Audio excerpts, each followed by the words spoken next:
فرد ہو، ملک ہو، کمپنی ہو، یہ ساری چیزیں ایور ایوالونگ ہوتی ہیں. کبھی آپ کے مسائل کچھ اور ہوتے ہیں، کبھی بدل جاتے ہیں.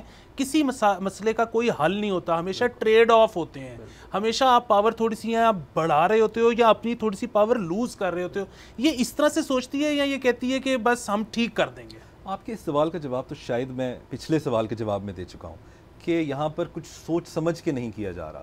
تو یہ جو ستیہ ناش ہمارا ہو رہا ہے یہ سوچ سمجھ کے نہیں ہو رہا، یہ اتفاقیہ ہو رہا ہے، نہ سوچنے سمجھنے کی وجہ سے ہو رہا ہے. دوسرا، آپ کی جو بات آپ ابھی کر رہے تھے میں اس کے اوپر بھی تھوڑی بات کروں. آپ نے مثال دی کہ پریشر کوکر کے اوپر لڈ کا کام دیتا ہے.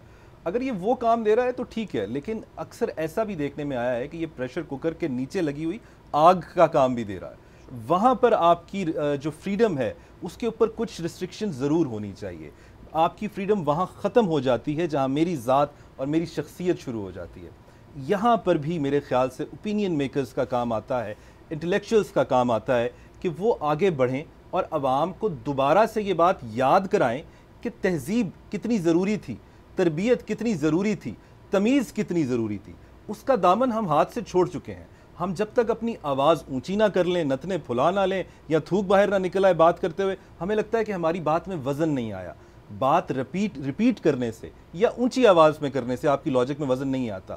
یہ سمجھانے کی ضرورت ہے. اگر آپ اس کی ایک ریفلیکشن دیکھیں تو جو ہم بات ابھی پہلے کر رہے تھے، شو سے پہلے کر رہے تھے، کہ اگر آپ تھم نیلز دیکھیں شوز کے تو کس قسم کے آتے ہیں، کتنے جذباتی آتے ہیں. میں اپنے ویڈیوز کے نیچے تھم نیل دیکھ کے گھبرا جاتا ہوں. اس پہ لکھا ہوتا ہے حماد روہیلا آگ بگولا ہو گیا، اور میں خود گھبرا جاتا ہوں کہ ایسا میں نے کب کیا یا سبق سکھا دیا. یہ ایسی باتیں ہم لوگ کر رہے ہیں اور ایسی باتوں کو ہم مزید آئے دن انکریج کرتے جا رہے ہیں. یہ چیز دوبارہ یاد کرانی ہے عوام کو، ہمارے بچوں کو. ہم تعلیم کے ساتھ تربیت کا لفظ بھول چکے ہیں، اس کو واپس جوڑنا چاہیے. سبسکرائب کریں اور بیل دبائیں تاکہ کوئی خبر رہ نہ جائے.